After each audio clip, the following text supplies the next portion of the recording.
He married her for her land, her gold, and her blind eyes.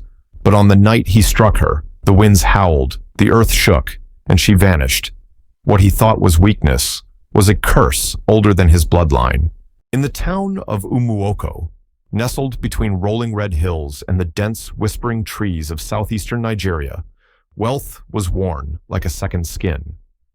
The people of the land were proud, and their celebrations loud, but none louder than when Chief Uchena's son, Somadina, announced he would wed. Somadina was the kind of man mothers warned their daughters about.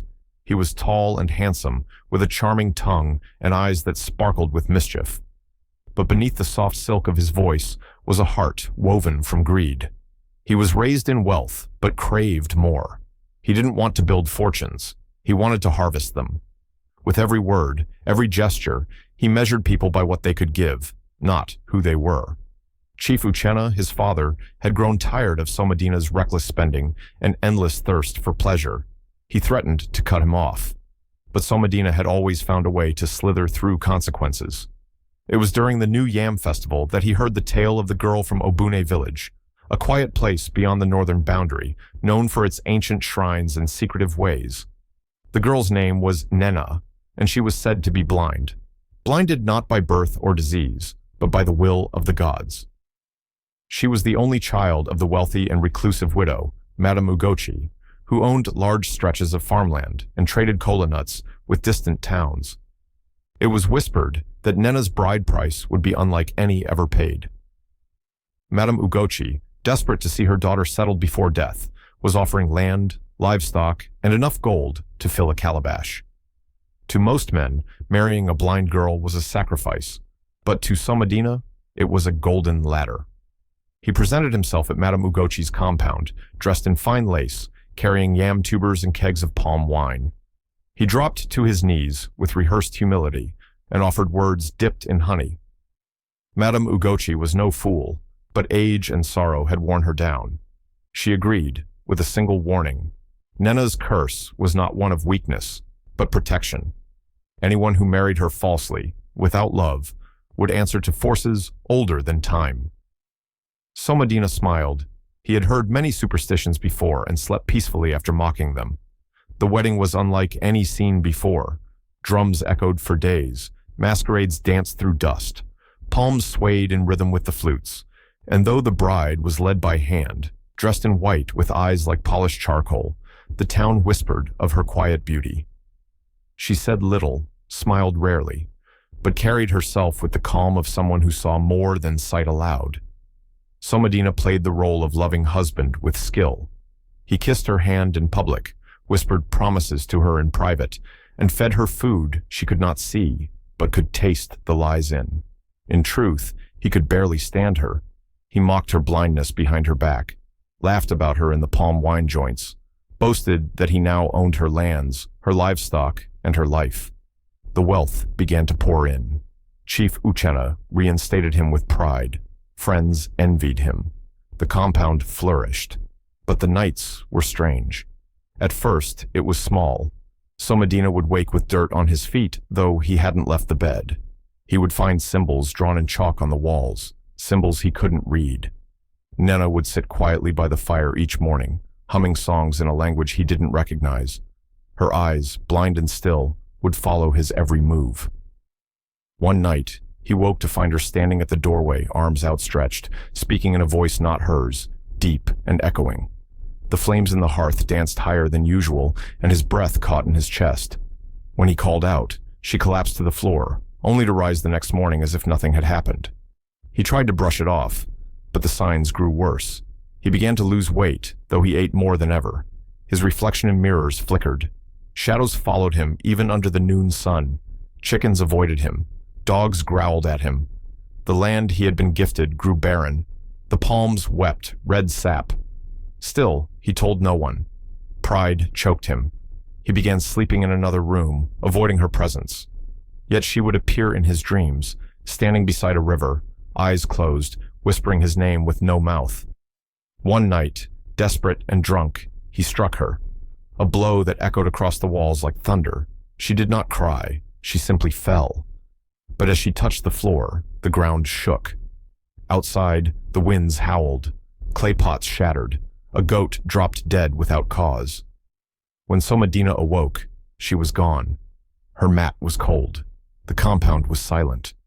But on the wall, scrawled in ash, were the words, "She does not weep, she waits." And so began the unraveling.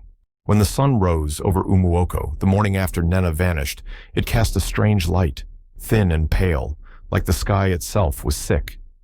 The birds did not sing. The cock did not crow.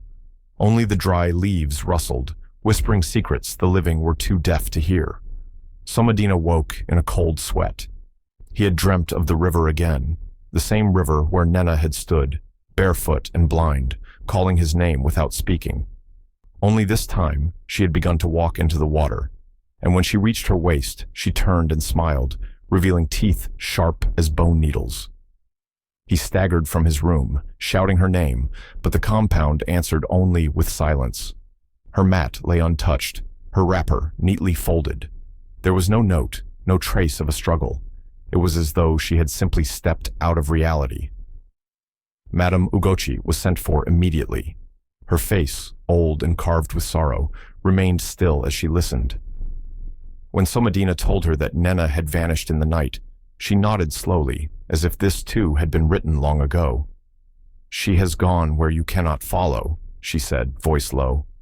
"Not until you see with something other than your eyes." Somadina demanded answers. He screamed about curses and witchcraft, but the old woman only handed him a small clay bowl filled with river water and kola nut ash. "Look into it," she said, "if you still care to know the price of what you've taken."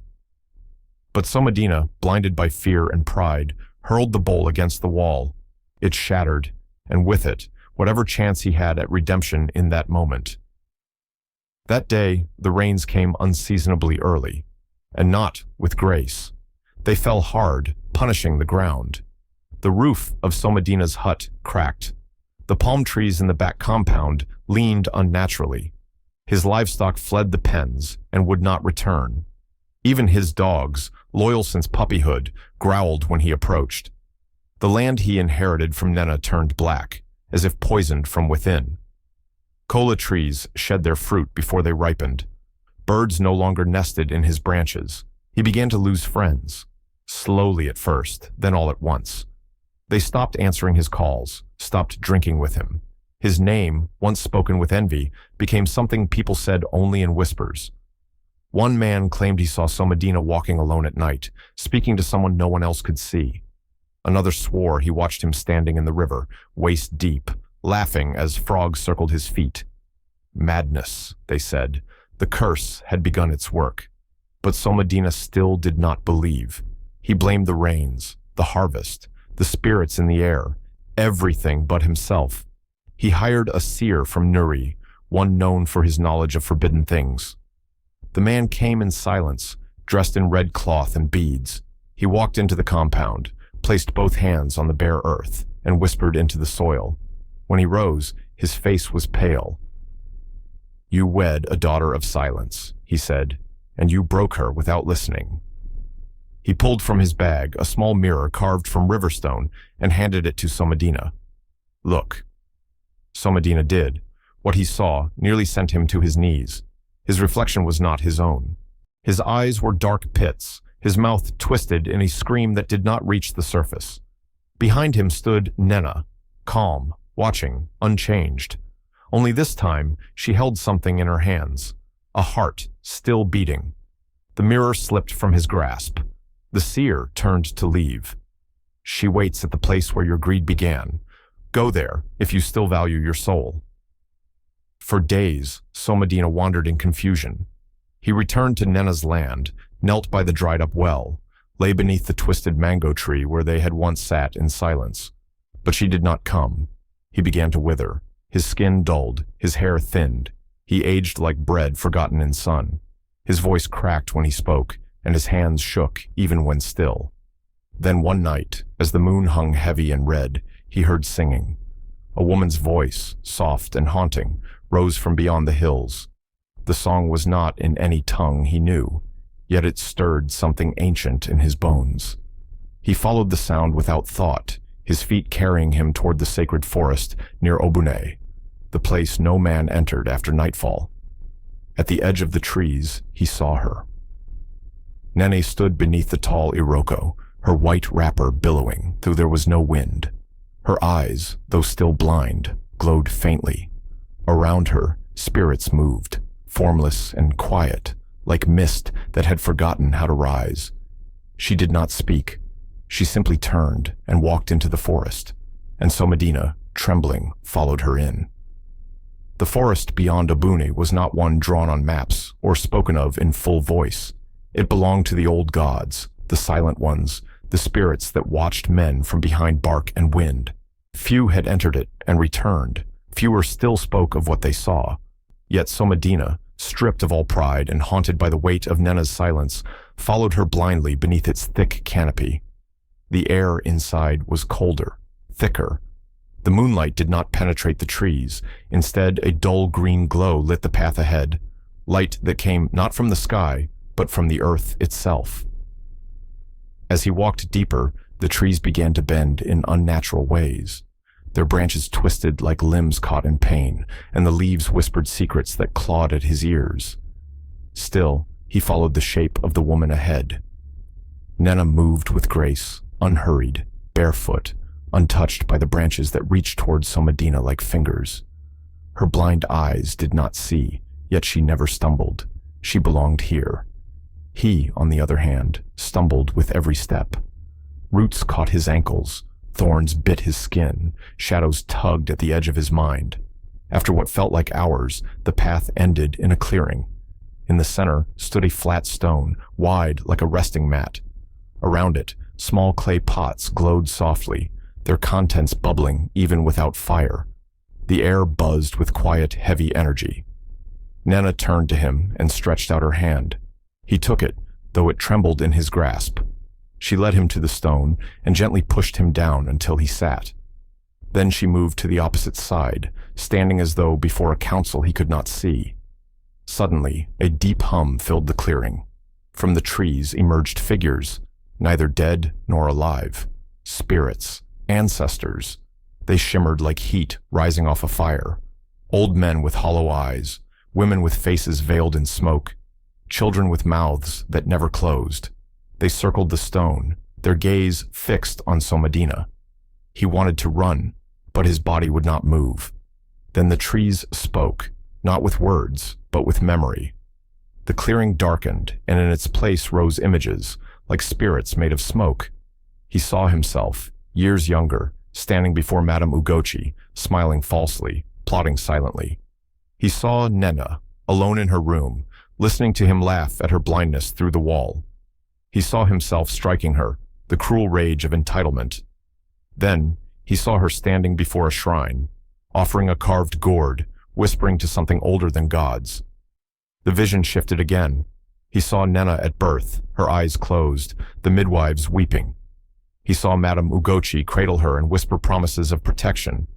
He saw the curse, not as a punishment, but as a shield, woven into her spirit to preserve her from men who would take her love and leave only ashes. And now, that curse was awake. One of the spirits stepped forward, a tall woman with skin like smoke and hair like flowing river reeds. She looked at Somadina, and the air around him thickened. She did not speak. Instead, from her chest, she pulled a mirror and placed it before him. When he looked inside, he saw not himself, but a being made of rot. His eyes were greedy pits. His tongue was forked. His heart, a blackened stone. He recoiled. Then he saw Nena again, standing at the river from his dreams. This time, she turned and beckoned him. Behind her, the river bubbled, but not with water, with light. A light that pulsed with judgment. The spirit woman pointed to the river, and then to him.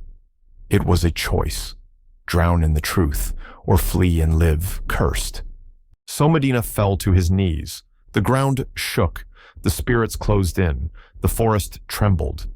Then Nena raised her hand, and everything froze.